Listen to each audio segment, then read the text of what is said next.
Si vous avez travaillé dans un projet, vous savez probablement que le cycle de vie des ressources au sein d'un projet les cycles de vie peuvent être assez longs ou complexes, disons comme cela.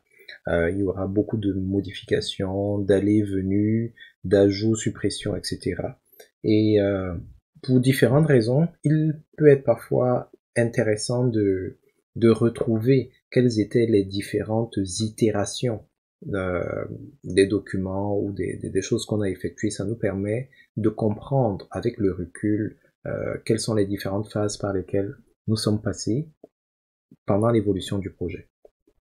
Alors c'est possible de le réaliser également avec Microsoft Loop parce que Microsoft Loop va enregistrer différentes versions de votre document, de votre travail, de vos pages, etc. Alors c'est doublement pertinent.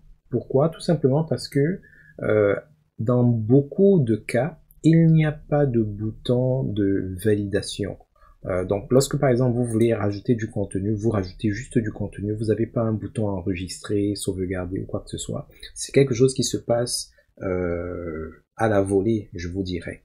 Et on est dans un environnement collaboratif, c'est-à-dire que c'est pas seulement vous qui allez effectuer des modifications, plusieurs personnes pourraient être amenées à effectuer des modifications à différents moments de la journée. Donc être capable à un moment donné de retracer tout ce qui a été fait, ça peut être très intéressant. Alors pour cela, il suffit dans votre espace de travail de sélectionner la page qui vous intéresse et de faire apparaître ces paramètres. Donc, alors c'est pas ces paramètres-ci. Donc on va sélectionner la page. En venant au niveau des paramètres de page situés au niveau de la barre supérieure, à côté du bouton partager, vous pouvez faire apparaître l'historique des versions. Alors si vous cliquez dessus, ça va ouvrir un panneau latéral à droite. Et ce panneau latéral-là, il affiche les versions du document ou de la page dans laquelle vous vous trouvez.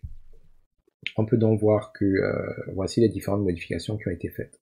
Donc, si vous voulez revenir à une version donnée, par exemple, là c'est la plus récente, 12h52, mais si vous voulez par exemple voir à quoi correspondait ce document à 12h13, donc je clique dessus, et j'ai la possibilité de restaurer. Donc regardez bien comment le document se présente en ce moment.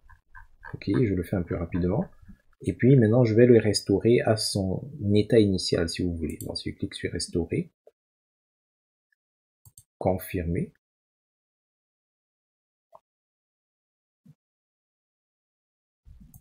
Alors, vous voyez que au tout départ, la page ne s'appelait même pas Bien vivre avec l'hiver. Elle s'appelait page renseignée. Et si vous avez suivi la série depuis le début, vous savez probablement que c'était la duplication de cette page-là au départ. Donc vous voyez, on a la possibilité de voyager dans le temps. Donc si je reviens ici à historique des versions, je peux revenir à celle d'il y a quelques secondes. Je peux voyager dans le temps. Ah, j'ai choisi la mauvaise version. C'était celle de 12h52, je pense. 12h52. Je vais plutôt prendre celle-ci. La restaurer. Confirmer. Ok, c'était bien celle-là.